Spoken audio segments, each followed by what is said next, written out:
Hey everybody, welcome back. Happy Monday. I hope everybody had a good Monday and had a good weekend and a good Easter. I haven't recorded since Easter. If you celebrate Easter, I'm not sure why I keep recording on Mondays. I just come home from work and I just, feel like doing it.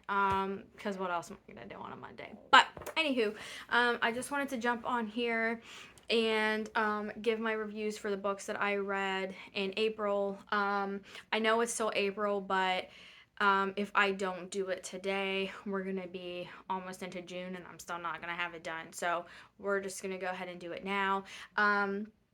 So the first book that I finished in the month of April was The Invited by Jennifer McMahon. I'm not really sure how you say her last name. I'm probably saying it wrong. That is the story of my life.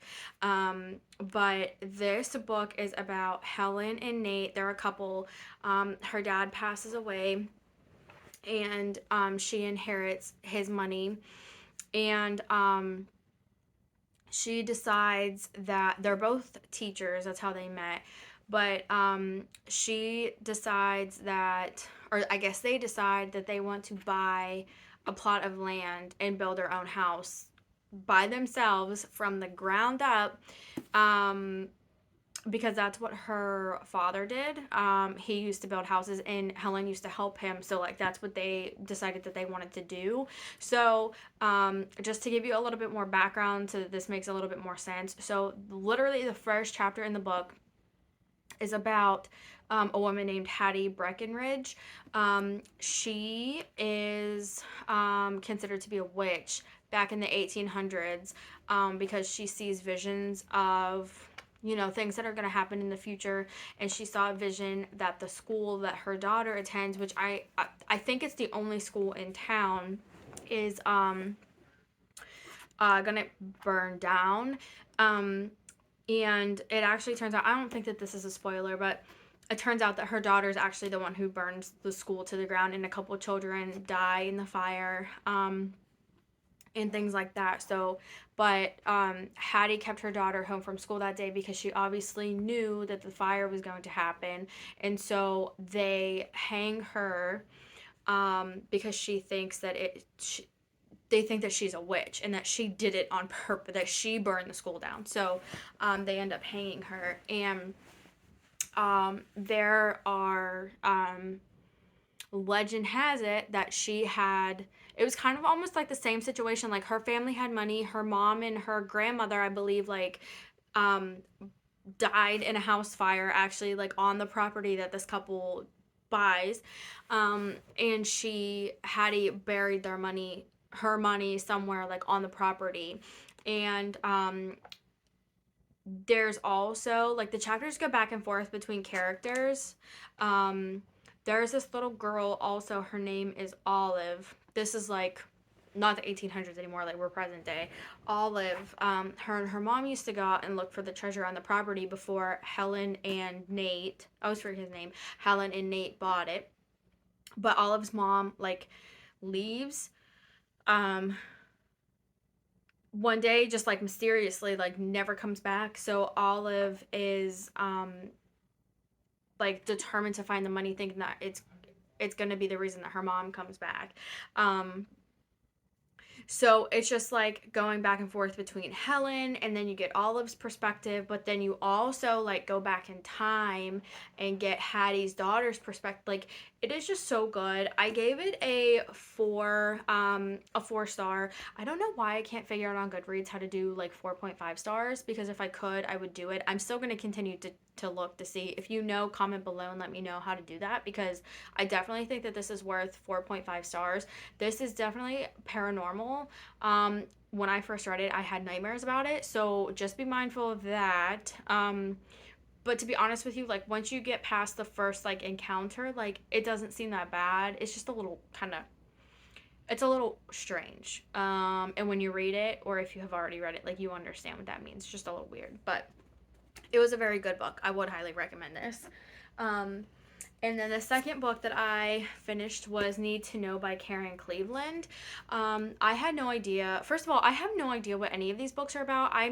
I bu- I buy books by their covers, and I usually do not read the backs of them.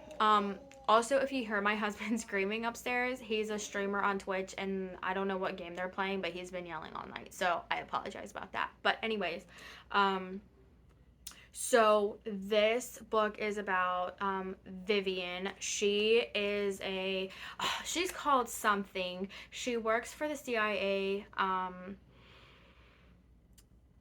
To track down Russian spies that are living in the U.S. And she cracks into one of the leaders' computer systems and finds out that her husband is actually a Russian spy. So um, it's kind of the book is just going through their journey because I'm gonna try to not to spoil anything, but she was going to turn him in. She decides not to turn him in. I don't think that's spoiling anything.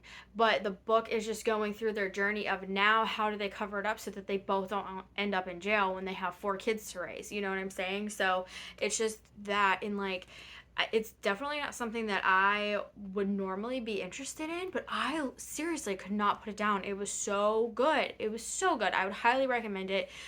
This would be another 4.5 stars. If I can figure out how to do it on Goodreads, I'll report back. But it was just so good, and it flashes back and forth. The only thing I didn't like was it flashes back and forth like from present day to like back when they first met, and then when they got married, and then when they had kids, and like all of this stuff, but it doesn't in the middle of the chapters.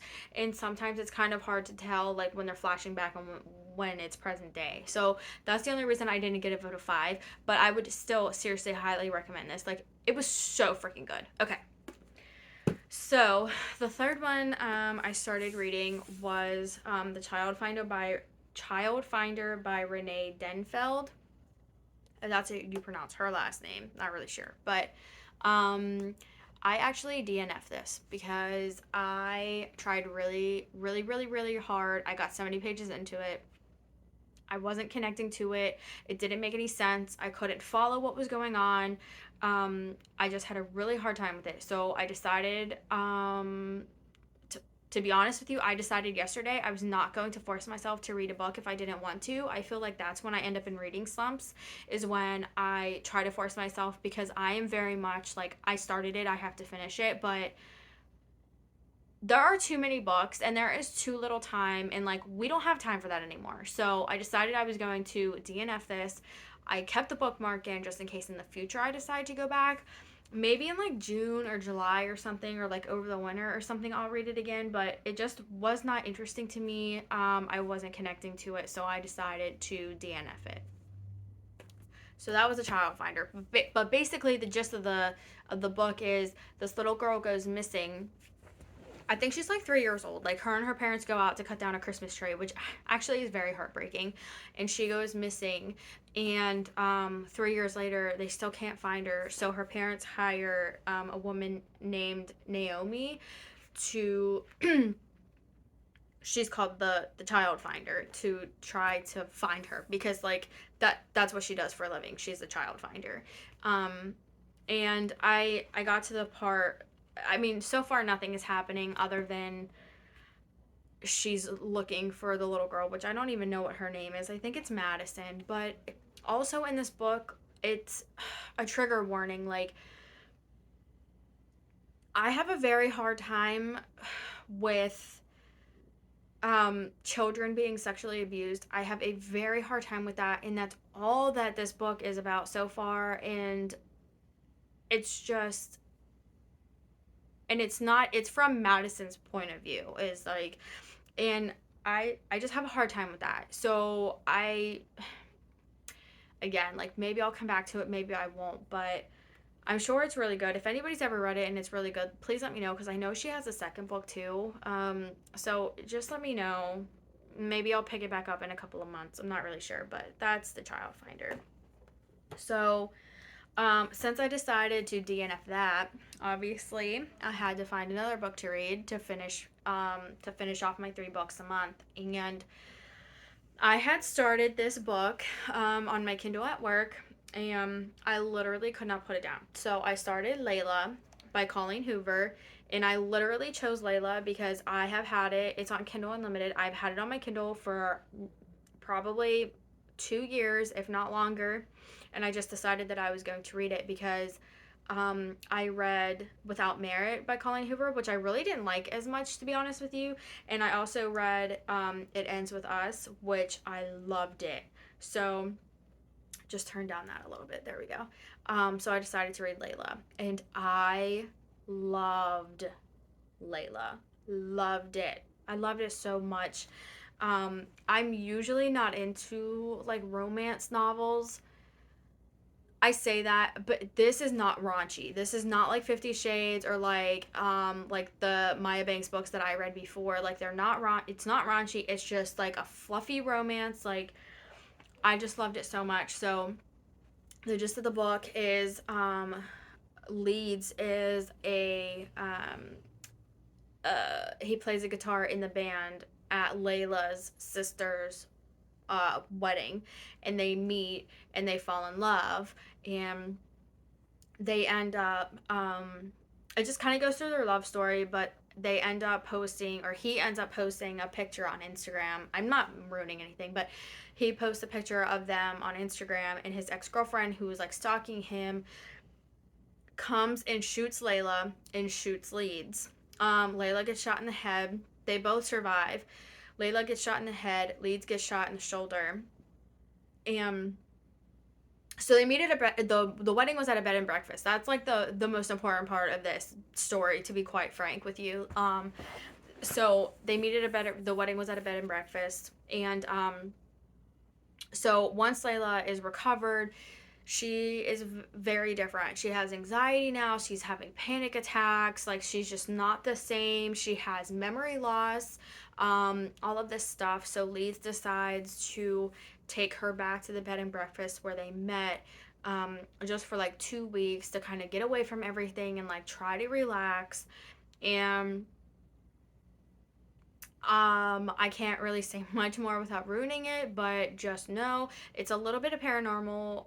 At first, it's a little bit of paranormal activity going on, but you have to read it because you have to understand like what is going on. And it is just like it was so insane to me. It's just a beautiful love story, and like at the end I cried like when people I will say this without giving away too much detail. When people are separated for some reason, for one reason or another, and then they find each other again and reconnect, it is just so beautiful to me, to be honest. So that was Layla. She was amazing. And Colleen Hoover found her way into my heart. I'm actually I decided to pick up Reminders of Him by Colleen Hoover to read, for one of my May reads. I just bought this book. I am going to be posting, I keep promising this, but I am going to be posting a video of my book haul, from a couple weeks ago. This was one of the books in that book haul. And like I said, like I'm trying not to get in a reading slump, especially now when I have a goal to read 6 books in May. I need to get through them somehow. So I'm just picking books that I think I'm going to love. And she is just like a breath of fresh air. Like, there's just something about her writing. It is just so beautiful. I'm not very far into it. I don't know if you can really see. I'm only like 30 pages into it, but I'm so excited for this. I cannot wait.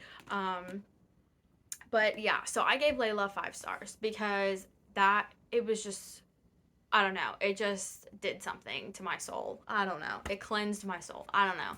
But it was very, very, very good. I would highly recommend it.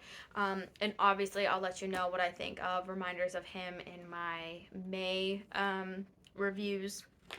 But that is all for today. Like I said, I'll probably be posting that video one day this week, a little bit later on in the week, just to show you the books I read and kind of explain. Maybe I'll read the back to you. I don't really know, but just explain like why I bought them. Obviously, I bought this one because hello, it is gorgeous. It's Colleen Hoover, and I've heard so many good things about it. So I just decided to pick it up and see I definitely know it's going to live up to the hype. I know for sure it's going to live up to the hype. So I'm just super excited to get more invested in it. But that is all for today. I will see you guys in a later video that I'll be posting later on in the week. But for right now, if you have any suggestions or anything like that, any book suggestions, we're coming up on summertime. So if you have any summer reads that you think I should get to kind of help me get through, I would like to read more, to be honest with you, than 3 books a month if I can. But I just need something that I can get through very quickly, because I work a full-time job, like I said before, so sometimes it's just very hard for me to find time to read. But anything that you can recommend to me, I will definitely check it out. But again, thank you guys for joining me tonight on this Monday. I hope you have a great week, and I'll see you in the next video.